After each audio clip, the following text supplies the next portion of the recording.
does time go when you're having fun, Skeeter? I don't know. We're up to round 3. What's going on? We were whinging and complaining for the last 6 months. When's footy going to start? And then it just goes bang. Yeah, and now we just can't wait for the end of it. No, not really. No, it's been an interesting week and plenty to talk about. Derby, of course. Derby 56. Yes. You played in a few of those. I'll love to get your recollections if you have any of playing in the derbies, but not quite the hype that happened back in 1995, but there's a bit on the line this weekend. Yeah, there is. I think we spoke about this Monday. I think there's more on the line than this one than there has been in a long time, so I'm looking forward to it as well. Shelter FootyCast, live from BackChat Studios. You can join us on socials, Shelter FootyCast over at Instagram. Watch us on YouTube. And if you're listening to this, you found your way to the new feed, Skeeter. You can stop me banging on about it. This is on the new feed. It's the first up. Welcome. Good job. You found us. Tell your friends. Tell them Scully and Skeeter sitting here talking shit on Mondays and Thursdays, and it's a bit of fun. If you're in the tipping competition like Skeeter and I are, we're going to go through our tips this week. Make sure you enter your tipping over at, I believe it's the ESPN tipping for the Shelter FootyCast. Get that stuff in there, and I think we can roll straight into it. It's good to not have to go through about 10,000 admin things before we start, Skeeter. Let's get into it. Derby week. It's always a big week in Perth, and like you said, there's a lot more on the line this week. Probably because Fremantle started poorly and less for West Coast. Absolutely. And when you go into a game like this and the record shows, and you've spoken about the stats and it's been around town, that if you lose your first 3, which clubs like the Dockers, the Bulldogs are in danger of doing. It's like one team in the last. It's just ridiculously low, the chances of playing finals, which seems quite bizarre in a longish season, but it gets away from you pretty quickly. So there's so much to play for the Dockers this weekend. It's going to be fascinating to see how they approach the game after twice being really stifled in their ball movement and being able to have any fluency in their footy. It's going to be really interesting to see against a side that, let's be honest, probably hasn't got the best defensive. We've seen that in the preseason. Like Adelaide and even Port Adelaide moved the ball quite easily, and even GWS at times moved it quite easily. The more impressive thing for West Coast was their offensive side, right? But I think West Coast back 50, like the back line has looked probably as exposed as it has in the last few years. And the funny thing is, I guess maybe we're living on memories with regards to, Hearn, McGovern, Barras, still very good players, but are we thinking because they're there that the back line is taken care of? Like many things, Skeeter, just things just form in my mind that are just absolute crystal clear. I don't know why I haven't spoken about this before, but West Coast are trying to move the ball quickly, right?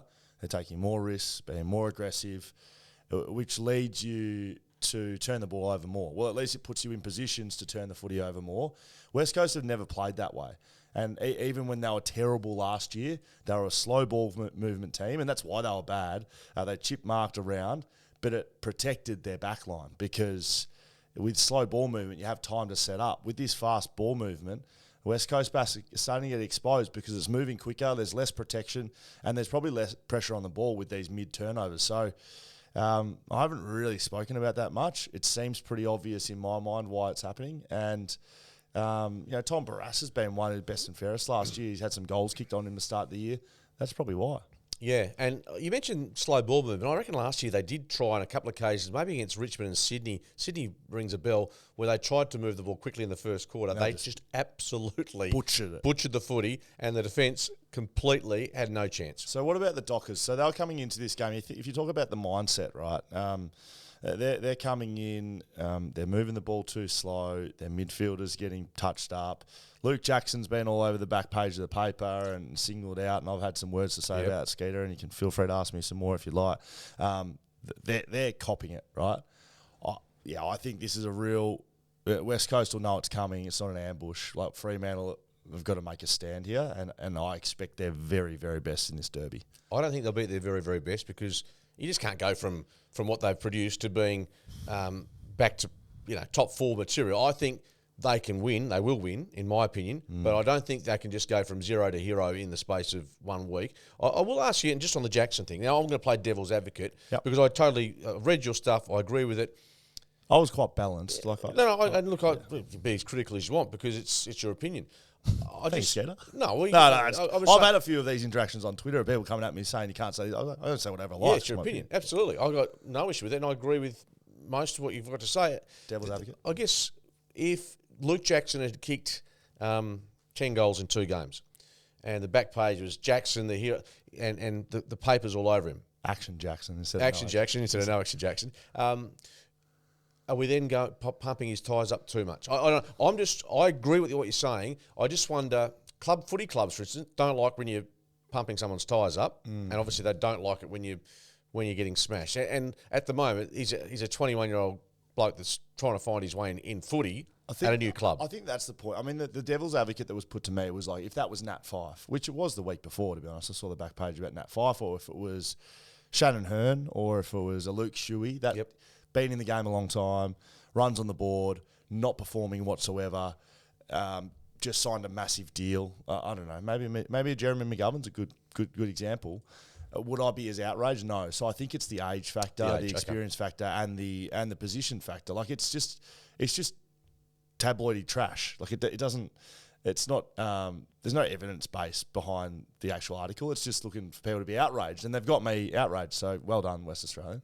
But yeah, I don't know. I've definitely softened on the whole thing during the week. I'm in the media now. I write articles. I've been, not pumping my tyres up. Certainly not the opposite of that. I've had articles that have been on the back page that really made me feel sick. Like the Justin Langer stuff was all over the back page, and I hated that. And my name was attributed to it, and words were put that I'd never wrote. Headlines were wrote that I had nothing to do with, and there was massive pictures, and it brought this Pat Cummins, Justin Langer thing that was never something that I'd done. So I have full empathy for the journalist involved. Let me jump in here, because I think people who read newspapers, and we all do at some stage, and Mitch Woodcock did the article. He's probably either asked or thought, Jackson's had a quiet start. I'm going to maybe highlight some of the numbers, etc.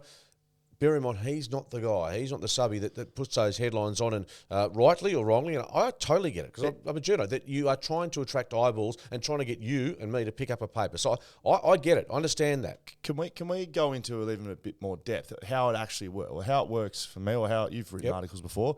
You write the article, they call it copy, draft. Yep. It goes to an editor or a sub-editor, and they make some alterations. They might send it back to you and say, hey, what do you think with these? Or they pull some paragraphs around and some corrections.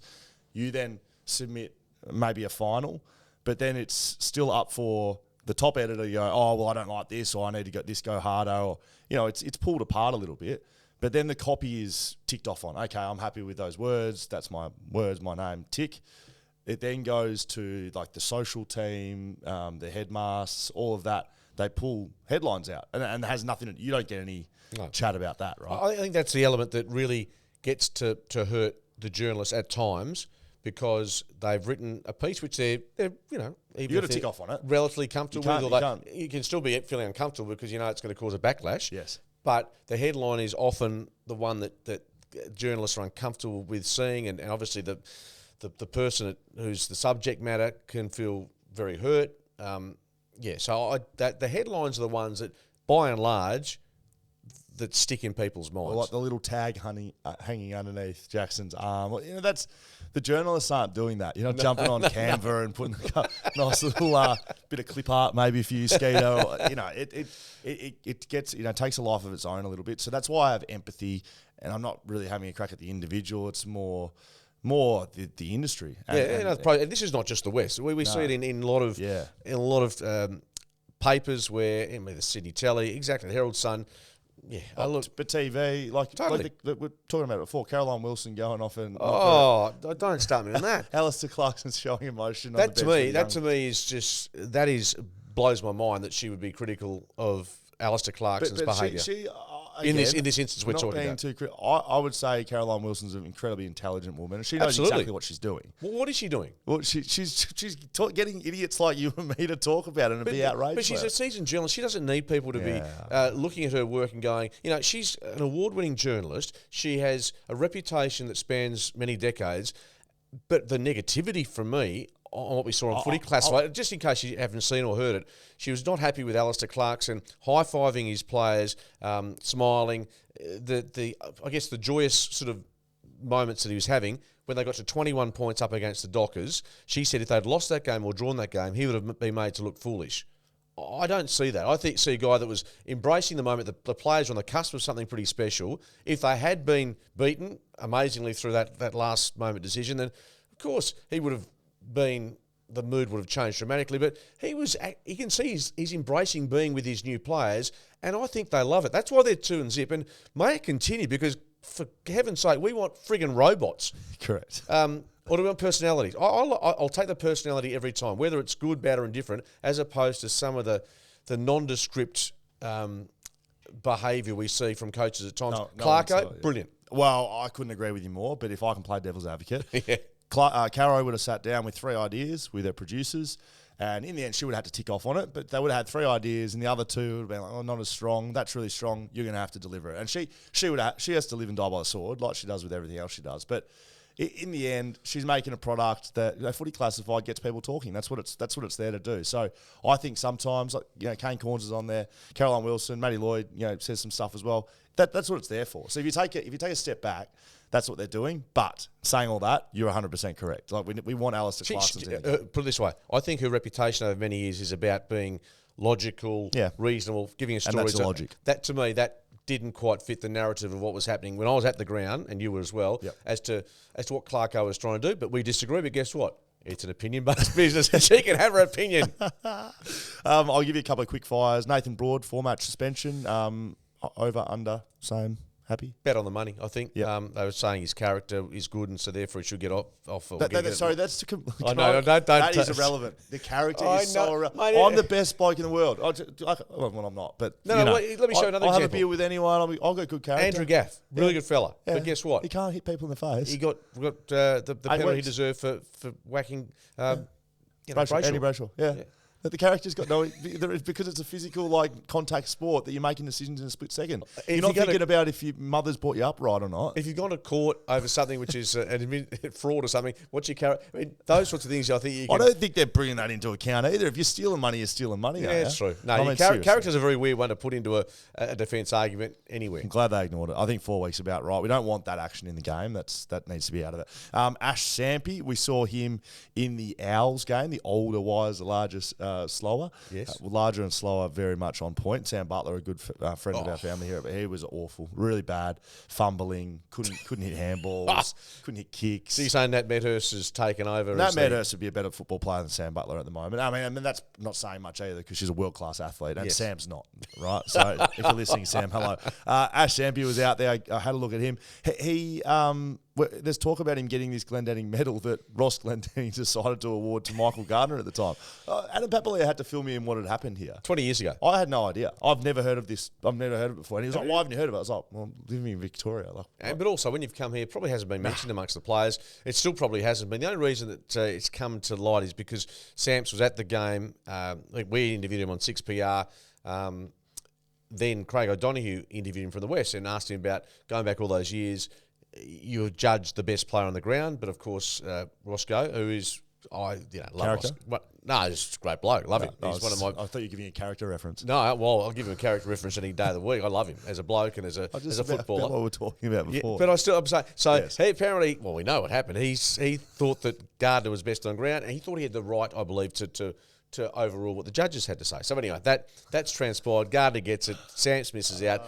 And there have been others since then. More recent times, the commission, which is hands out the award or sort of adjudicates that, has had pressure from John Townsend, formerly of the West, and others to say, look, I think this guy deserves to be retrospectively awarded, at least jointly with Michael Gardner, the Glendenning Allen Medal, which I think is getting closer. The Eagles, I think, just have to, the Commission, will tick off on it. That's my gut feeling. I think the Eagles will tick off on it. Great. I think it'll probably happen before the next Derby, which will be the Eagles' home game. And you know what? Carl Langdon said to me on radio yesterday, well, who cares? I said, one person does. Yeah. It's Ashley Sampi. I care. I'll go with 2. In terms of... It's the right thing to do, isn't it? It's just the right thing to do. And you know what? If it makes him feel a bit better about his life and footy career and his family, great. And I think Ash has gone through some health problems in more recent times, bang, do it, tick done. Off. Great result, albeit, came in unusual circumstances, but Samps deserves that honour. 20th club claims Norwood is preparing a bill. Norwood has denied it. Yeah, it's done. It's not going to happen. How has that happened though? I think Chris Dittmar on radio in Adelaide heard that a couple of businessmen, they might have been having a long lunch, I'm not sure, but they thought, let's get the Red Legs up and running. I had this argument at the Footy Commission with some people yesterday about not just the 20th licence, which that's providing Tasmania gets across the line. Yes. Where does it go? And then the argument that was thrown to me was we should have a relegation system in the AFL. I like that. Which I said, you don't like it? Well, no, I don't think it'll happen in my lifetime. No. But you like it? Oh, just from a complete nuffy fan point of view. Like EPL? Oh, how cool would that? No, so I look at the EPL and I just love that system. But that's been going for 100 years or whatever it's been doing. So I agree with you. But I just think, how cool would it be to be following the Mandurah Mustangs and they make their way up the ranks and suddenly they're playing Collingwood at the MCG. Like that's what happens though in the EPL. Yeah, I know. I'm not saying realistic. I'm not saying realistic. That competition, the FA Cup to me is when you see the Minnows up against the Giants. To have it on a weekly basis. Yeah, so you're saying West Perth, for instance, for argument's sake, who won the waffle last year. Okay. West Perth go up and North Melbourne go down. Yep.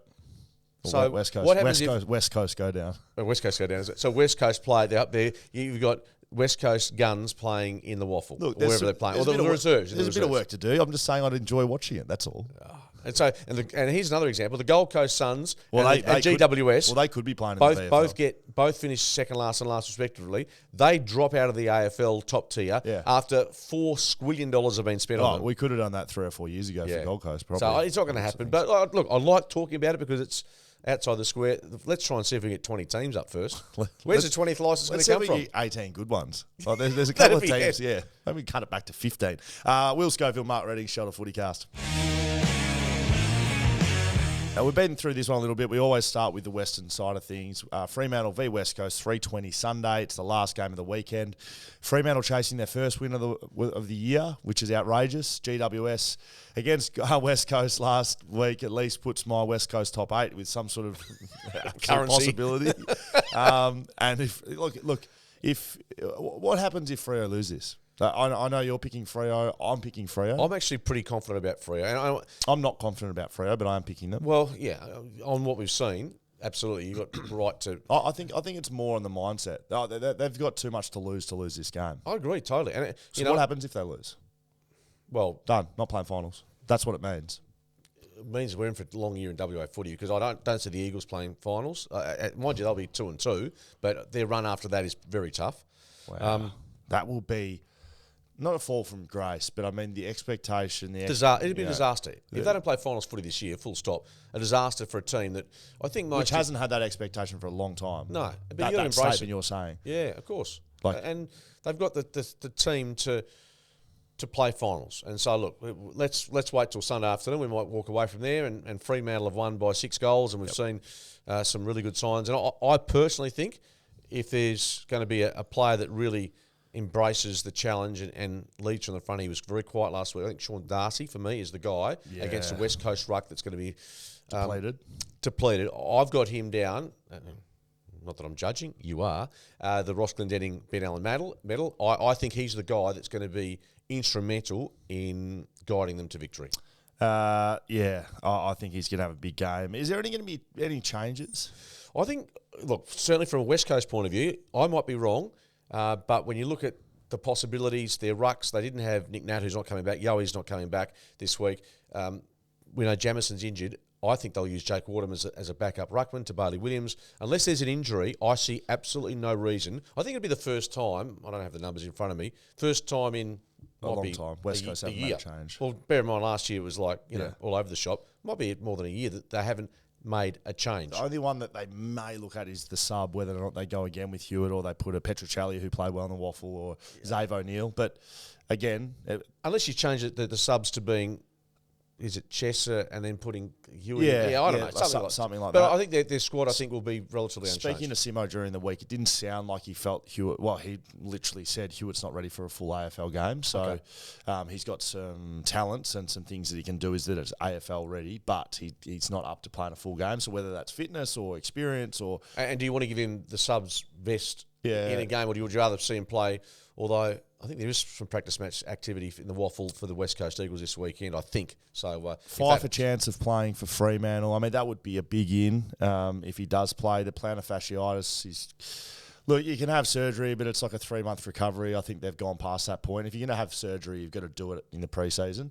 They are manageable, these things. I spoke about it last week, but they're not fun to have, but they are manageable. You can jab them, you can numb your foot, you can strap your foot, you can do things with it, but it's not a good injury to have. So he's past the point of being able to have surgery on it, to be really honest. I think that's sort of what they'll do, and they'll have to manage him through the season. Yeah, Fifey, look, unfortunately, now whether this is age or the way he's played his footy over the years, his body, I just don't think he's going to see out.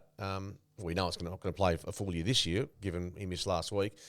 How many matches does he need to play this year to think, I'll go around again next year? My mum's Syria is, and she's often, if not always, right. Your mum's Syria? Yeah, yep. My mum's Syria on this sort of stuff. So she looks at guys that get injured a lot, and she looks at their body type, and she says, well, during school and as a junior, and you play great footy, you weigh 80 kilos, 85 kilos, and of course you've got to put on strength and bulk to play at the level, but key position guys that I've played with before, they were drafted as 85 kilos, and then suddenly they're running around 105 kilos. Big jump. If you went and picked up a 20 kilo weight, right, and you just run around with it, it's impossible. So, and that's what it's like. So her theory on it is the bulk's too much of a jump, the body can't handle it. So anyone who's ever injured, she's always like, he needs to lose 5 kilos or something like that, and it'll just, and that's also like science. That's based on science as well. If you weigh less force on your joints, less chance of injury.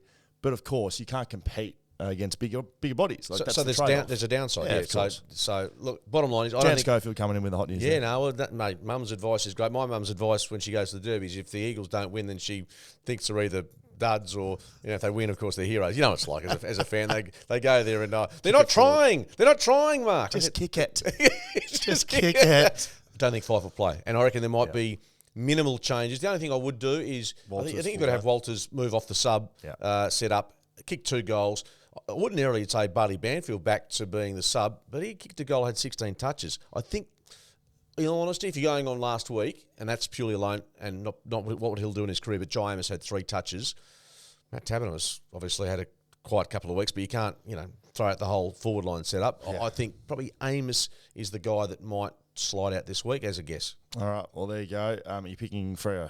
Picking Fremantle with a reasonable degree of confidence. That's hard to say after watching them the last 2 weeks, but you're right. It's a non-negotiable. I'm picking Freo too. Mark Reddings, Will Schofield, Shelter FootyCast. Oh, well, it's good to start the weekend off with a couple of losses at the tips. West Coast obviously guaranteed to win that one after you and I absolutely butcher up every tips every week. Let's get through the rest of the game and do our very best with those. Western Bulldogs play Brisbane tonight, Thursday, Marvel Stadium. Western Bulldogs are in the same bag as Freo. Start 0-2. They go 0-3. They don't play finals. Absolutely. They've made some big inclusions. Rory Lobb comes into the squad. So too Jason Johannesson, Adam Treloar. So they've got some names coming in. And West Australian boy on debut. Yeah, let me say Arthur Jones. Great name. They call him Artie. Artie, yeah. Artie Jones. It was Arthur when I was, anyway. Oh, as in, like, I've seen Artie on. Yeah, so it sounds like the best name ever. It's brilliant. Mate, and tell you what, I've seen him play at Wesley and at Claremont.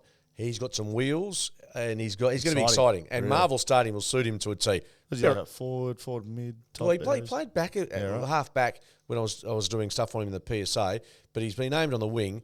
What he'll do is his leg speed is just going to be really exciting. So really good luck to him. Lions have just made the one important change. Coleman, who's a good young player. Kitty Coleman. D. Rich misses out, a bit of soreness. So a bit like the Dockers, Dogs have to win this, but given I've hitched my wagon to Brisbane through the course of the pre-season and then jumped off them after 1 week, up in Brisbane, I can't believe it. Just put the gun to your head, you goose. You have to pick him. Brisbane, absolutely. Put it this way, I've declared them soft, flat track bullies at times. It's a really interesting game. If Brisbane lose this game, right? If just say Bulldogs find something within to not go 0-3. They've started 0-2. It's something like 4 of the last 6 years, including their premiership year. But they've never gone 0-3 ever. So look, again, all these stats in history. Sometimes you can say what you like, think what you like. I think Bevo will have something special. I'm picking the Bulldogs. The Bulldogs. Of course you are. And I will once again on a Thursday night look back and think, when can you get like Thursday and Friday night? It's almost like I've got zero chance. So one of us will be right at least. Yeah. One of us will give the thumbs up. The other one will be having a beer. Brisbane, me, Bulldogs, you. Very good. Collingwood v Richmond Friday night. Big game, huge game. There are some outs though. Mason Cox has just been ruled out for Collingwood this morning. Hematoma in his ribs. Have you heard of that? Well, like a hematoma is. Is that a blood clot? Well, yes, but it's also you could describe a Travis bruise. Kelce? Well, you could describe a bruise as a hematoma. I saw the press release that was put out by Collingwood was strange. It was Mason Cox will withdraw from tomorrow's night's game with an injury. And then it went about 4 paragraphs in before they spoke about what the injury was. So they buried the lead. And then they said, we initially thought it was a bruised rib, but now it's actually a hematoma over the ribs. So a bruised rib is, like a hematoma is a corky, a big corky. So that's a blood clot, isn't it? No? Or sort of? Is it no? Have you got a Kelsey? Have you got a Kelsey button over there or not? You want to press a button? Know your role and shut your mouth. Basically, with no idea. That's us. Mason Cox, he's not playing. He's not playing indefinitely. Right, but I tell you what, the Tigers, they're missing Dusty, they're missing Short, they're missing a heap of players. So that's and Broad, of course. I would have gone close to picking Richmond with Dusty and Short. I think Richmond will really trying to pull Collingwood into the trenches. Collingwood want to play this high-paced, aggressive footy through the corridor. Richmond can defend really well, and they thrive off that scrappy knock-on. There might be a bit of rain here. Exactly. Friday. I was about to say wet weather forecast. Look, I'm still considering it as I speak now. You better hurry up because this pod is got no This time to wait. matchup is about 10 seconds from finishing. Who are you picking? I'm picking Collingwood because as I said after round 1, I tipped them against Geelong. I think they are the real deal. I want to pick Richmond. Well, show some ticker. Collingwood. You watch Richmond win. Jeez. I bet you I missed them. Oh, my God. Hawthorn v North Melbourne, 10:45, Saturday at UTAS Stadium, University of Tasmania. What are you shaking your head? Well, they missed a trick here. They had to have Clarko and Mitchell coaching against each other at a Melbourne event. I'm just thinking it would have the promotion of it so much better. Hawthorn's got a great record down there, but gee, they are playing some very poor football. Yeah, they are. They're 0-2, another 0-2 side. Do they have it in them to jump up? I know North Melbourne started well. They've beaten West Coast. They've beaten Freo at home. You cannot deny that they're a much improved side, and it starts with their midfield. They've got a good midfield. Can Hawthorn match it in any way, or do you see this just to lay down as there? Only because it's in Tassie. They do play better there. But Jai Simpkin out for North, which is an important out. Look, I'm only going. Aaron Hall had 38 touches in the VFL, and apparently he's still 50-50 on play. That's a good sign for North. Oh, yeah. I think Kangaroos win on the exposed form. You cannot tip Hawthorn on exposed form, but this is a personal matchup between the two coaches. Trust me. That's where I think that you're 100% right. Clarkson and Mitchell will want to beat each other. Highly competitive individuals. I don't think they're like the best of mates. No, there's no hatred. It's just business and footy. They're different, but they're also built. I've read a few stories, but they're both built so differently. I don't know many guys that are like best mates with their head coach when they're playing. You remember Sam Mitchell was the captain of this team. I don't know. You can think about the nicest blokes I've played with. No one's best mates with Simo or Woosha. You got ultimate amounts of respect, but being mates, like you got many bosses you're best mates with? No. Right, think about that in general life. That's what the position is. They've got hard decisions to make. I think just in brief, I remember, and again, this is just reading articles because I don't know them personally, but an issue going back to Sam's playing days when I think his twins might have been born. There was Clarko might have questioned. Yeah, but that's what I mean. His commitment to the footy, whatever it is, that might have emanated into as you say, just a bit of a thawing of the relationship. Well, absolutely it would have. But that's what Clarkson's there for, to make those sorts of decisions. He's trying to get the team to win. Yep. And, of course, he cares about Sam Mitchell, but he cares about the team more. So that's why the relationship between coach and players is strained at times, because that's just how it goes. So, look, Hawthorn going to win? No, they're not. North Melbourne wins. North to me. GWS v Carlton, Saturday, Giants Stadium. Can Giants bounce back? With potentially a couple of soldiers returning in Kelly and Whitfield against this Carlton side that certainly looks the real deal. Yeah, they are, aren't they, Carlton? Look, they've done really well. So that victory against Geelong, I reckon, is so important for their psychological mindset going forward about winning close games. Giants hold no fears for them. If Carlton are playing finals, which they should be doing, with their midfield, Giants very good. Hogan I was impressed with last week up in attack. So too. I mean, Toby Green's does what he does. I think Kelly and Whitfield changed this game it does. significantly, but I don't think that'll change it enough for Carlton to lose. No, I think the Blues, I think that they'll really take some benefit out of that win last week. Sam Taylor's a really good player for GWS, so he'll go to either Mackay or Curnow. I don't know who gets the other one. Well, Davis, if he returns, I'm not sure he's going to be named, but he's the logical if he's returning. But no, Giants were okay last week, but they defensively, to me, a bit too suspect. And Adam Kingsley, even against the Crows, they're 5 goals down. So on what we've seen so far, probably Carlton, or it's definitely Carlton, the better side to me. Yep, I picked Carlton. St Kilda v Essendon, Saturday MCG. Second v third on the ladder. This is tough. This is Second real tough. v third on the ladder. What is going on? Ross Lyons team, St Kilda. It's their 150th anniversary at the St Kilda Footy Club. Does that mean anything? No, it does not. The players would not. They'll know about it. Mate, they might know about it. They'll know on the. I'll tell you, they will, Scully. They will. It doesn't mean anything. No, it doesn't. I'm telling you, it doesn't mean anything. Well, let me tell you, it doesn't mean anything with the result. No, but I mean, even Essendon, when they had their anniversary last year or the year before, I'm just saying the players were out in the middle before the game. Might have been before a Dreamtime game. Dyson Heppel was about to bash someone. Dyson Heppel was there. I think it might have been Hurdy out there. Simon Madden. Goals. I'm just saying the players will be very much aware of the significance of this. It won't mean anything. So you're tipping Essendon?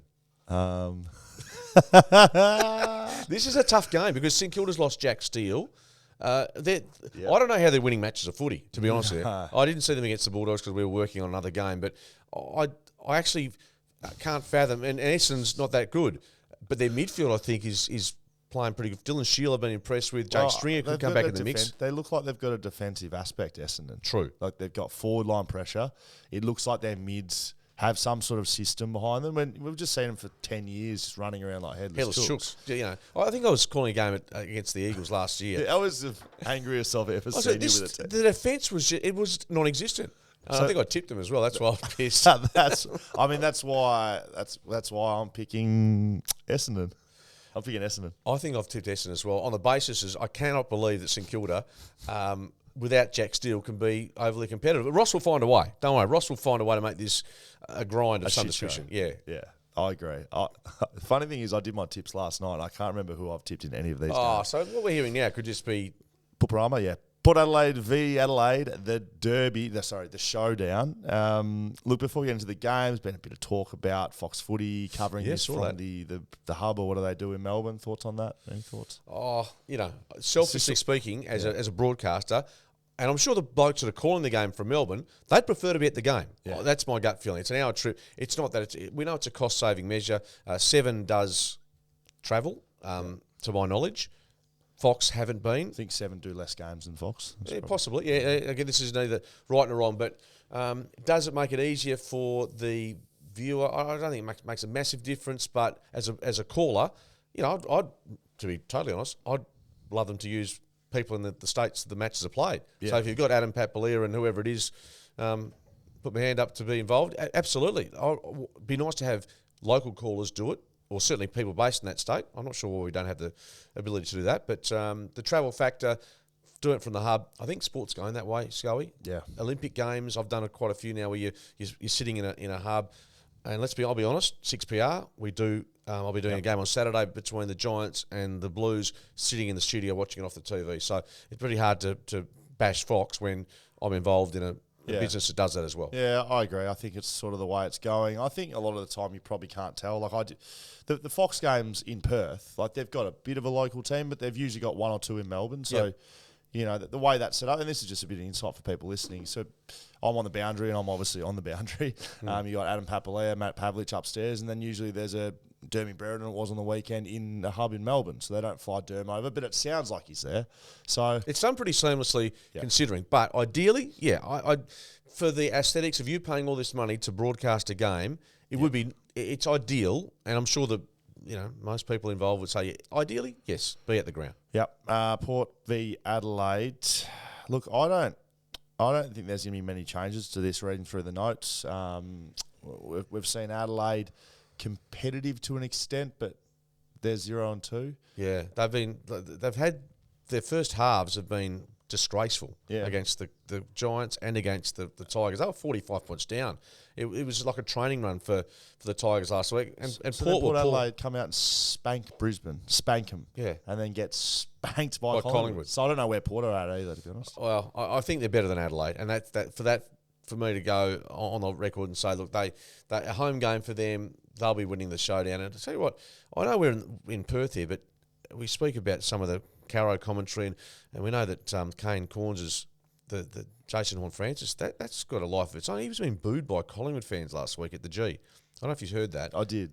Can you explain why? But Ollie Henry was being booed by Carlton on the Thursday night game, Geelong Carlton. Ollie Henry came from Collingwood to Geelong, so he was getting booed. And then there was another one. There was another one that was traded. Not playing your own club. Oh, so Griffin Logue was getting booed. Yeah, that wasn't a real boo. That was sort of like, we like it, Griffin. We're going to do this anyway. So why are they booing? I still don't understand why Collingwood supporters. I can understand North Melbourne supporters going feral. But I don't understand why other supporters are booing another player for moving clubs. It's not a good thing. It's not a good thing, but I think sometimes his demeanour incites it a little bit. Our really passionate fans, they see him sort of hunched over, and we saw the footage of him not chasing. Again, I'll fall into line with the Luke Jackson stuff. I mean, he's a second-year player. Yeah, he was the first number one draft pick, and he's had all the trade stuff go on, but mate, he's playing his second year of AFL footy. He's not a man, and he's got his socks up. He's running around. He's a bit all over the place. He's in his second year of footy. Just give him. You know what it reminds me of? He does remind me of Nathan Buckley, who was seconded to Brisbane. Didn't want to be there. Said a few things how good he wanted to be. Socks up too. Yeah, but he was very ambitious about the footballer he wanted to become. Went and moved to Collingwood. Obviously, that sort of demeanour about self-confidence, which Bucks and as obviously as a coach and his mindset changed. But there's a little bit of the attention that Bucks received early in his career as well. I pick Port Adelaide. Yep, Port for me. Gold Coast v Geelong Sunday, Heritage Bank Stadium. Is that what Gold Coast Stadium's called now? That's the old Metro. Metricon. Metricon Stadium, yes. Right, Heritage Bank Stadium. Well, you pay the money. To the party, Heritage Bank. Gold Coast v Geelong. Gold Coast Suns. You're a pseudo Gold Coast man. What is actually going on? Yeah, well, against the Bombers, I mean they butchered the third quarter. They should have been in front. But there's an element they're missing. Now people are saying, if they can if King comes out of contract and they're still performing, there just hasn't been a moment in time, apart from when Gary Ablett Jr. was, floating around, that you thought, well, hang on, this club is definitely got potential. There's something missing there. Well, the actual club's been butchered, mate, administratively as well. The way they set the club up, we spoke to Charlie Dixon about how they set up versus how GWS set up. Very different paths that they set them up in terms of who they recruited, the list they built, and then ongoing. Like they've had that many players leave. They've had Jack Bowe's situation last year. They've butchered the books somehow. They have a player. He's a good player. I saw him play for Geelong in the middle for Geelong, reigning premiers. So what you telling me? Why other than salary cap are you getting rid of him? No other reason. So you've butchered that. It just the whole team seems butchered from pillar to post. Let me just say this: Gold Coast as a place to have a national team, be it the NRL, basketball when they had a team there and they're looking going back there, and the AFL. It is not, for whatever reason. And the Titans work. Gold Coast Titans. Well, they work. They might work with membership, but they don't work. They've never threatened to win a premiership. So it's almost like a vortex of it's too nice mediocrity. It's too nice. Exactly. The lifestyle is so good and there's no heat on anyone up there. Yeah. As I've said this on Monday. There's no heat on any club really, unless maybe the league team cops a bit the Titans. But the Suns, they were meant to be improvers this year. Yeah, well, if they lose, and they should lose to Geelong, and if they don't lose, then Geelong's in. Then your team's in massive trouble. Isn't Geelong 0-2, or they won? They're 0-2. Right, so one of those teams will be 0-3, and they won't play finals. Well, Gold Coast, I think, is the team that won't play finals, and. What if Gold Coast win? Well, that would put something amongst the pigeons, wouldn't it? Okay. Ballard's suspension was overturned. Just like a tiny little bit on that. I didn't really mind about that. He got a little whippersnapper running at you and put it. It was a mistake. I don't like real minor things like that trying to get punished. I think we should be trying to punish the bad actions like the broad, the shirt fronts. Little niggly things like that a week, it really doesn't do anything. It's just, I don't know, I don't think it benefits anyone. It doesn't just, it'll happen again. So I think that's good. Geelong, I don't think they've got many changes by the sound of things. maybe Change of Segler in mindset. the ruck. Yeah, correct. I pick Geelong. Yeah, Cats up there. Yeah, look, at some stage the Gold Coast Suns at home are going to play a decent brand of footy, but Correct. Geelong, you think 0-3, you think, wow, this is getting a bit dangerous. Did you see Hutchie was? That's where we're done and dusted with that. Did you see Will Schofield, Mark Redding, Shelter FootyCast? Did you see that Hutchie was at Shelter last night? He was there promoting Spirit FM. Yeah, Craig Hutchison got some photos from the Shelter boys. Wow, okay. So Was he engaging in a couple of... I'm not sure. I asked, actually, Dan and I both put some questions forward to be put to Hutchie. We don't think they were asked. There was a bit of I don't know, hobnobbing going off. I'm assuming. Wildcats ball is on this weekend, is it? Is that a big deal, is it? The MVP ball? Dan's nodding away. Dan used to organise the MVP ball. And when I say organise, I mean write the descriptions for the auction items. Oh, that's a little cheap He shot. said it used to take, mate, he said it used to take him 3 months to do. Imagine you could do it in about 6 minutes with AI these days. Dan used to have a whole job writing descriptions for the auction. Anyway, that's about all I've got to say, Sketty. Anything to finish us off with? No, we'll obviously want to talk some more footy. Have we gone through all the matches? Is that it? Are we done? Have we finished them all? No, we haven't. There's more to come. Who have we We haven't missed? talked about Melbourne and Sydney, the biggest game of the weekend, you numpty. We haven't talked about Melbourne and Sydney. I just, at this moment in time, like to give a big shout out to Charlie, our producer, who's left that game off the board. Have we missed anything else? Oh, well, I'll have a look, but if you need me to actually do the producing as well as the expert commentary, then I'll do So, look, I am like Ron Burgundy. Whatever is sitting in front of me, I do talk about. So, Melbourne, Sydney. Yeah, and we've done Gold Coast. Melbourne, Sydney is the last game. Okay, Yes. Melbourne, Sydney, and we're actually in order. It's just been left off the bottom of the run sheet. So thank you very much, Charlie. You're fired. This is a tough game. Melbourne, Sydney, 120 SCG. Another debutant, Melbourne, Jacob Van Ruin. Yes. Dutch heritage. Well, the name is Dutch. So he's a West Australian boy. Tell us about him. 194 centimetres. Again, called him playing PSA footy. Claremont Colts. I mean, Claremont just get that many Colts come through the system. He is a beauty. Played a lot of footy for Casey last year in the VFL. Kicked 36 goals. He's tailor-made to be an AFL player, and obviously You'd think in that forward line where there's no superstars. Ben Brown's had a great start to the year again, but there's no, I don't know, Mackay and Kerno. Of course you not. think that he could really go well with a hope midfield so. like that in front of him? Yeah, I mean, Sydney's always a tough opposition. That's actually a very good point. They're the worst in the world. Defensively, to really, it's like that. Their defenders have been playing that way for 15 years. Yeah. They do a thing called the Squirrel grip. No, they do arm bars, right? And they're like a forklift, and they put an arm on each side, and they've just got great strength through their lats, their shoulders, so they stand behind you. And you do can- that. Yeah, and you can see it. If you watch it, But they don't wrap their arms around you, obviously, but it's just a... so fists either side and just locked in arms, and basically you're sitting in there like you're a box on a forklift, and it's just very difficult to move around. Who's the best exponent to that? Dane Rampy. Yeah. Dane Rampy. And think about Heath Grundy. Like, just remember how big, like Ted Richards, those sorts of guys. And now it's the McCartan brothers. They do the same thing. They've just been teaching them for like 20 years to do the same thing. Wow. It sounds a bit like the Melbourne Storm in rugby league, where they engage in the tackle and keep the play down, slow the On play their back. down. Yeah. They're on the back thing. Melbourne do it the best in the league. They've been doing that for 20 years. Exactly the same thing. A Bellamy trick, yeah. So, Sydney-Melbourne, I mean, I'm glad we missed it because it's probably the game of the weekend. I agree. I'm torn. I'm really torn on this one. SCG, I'm going to pick Sydney, I think.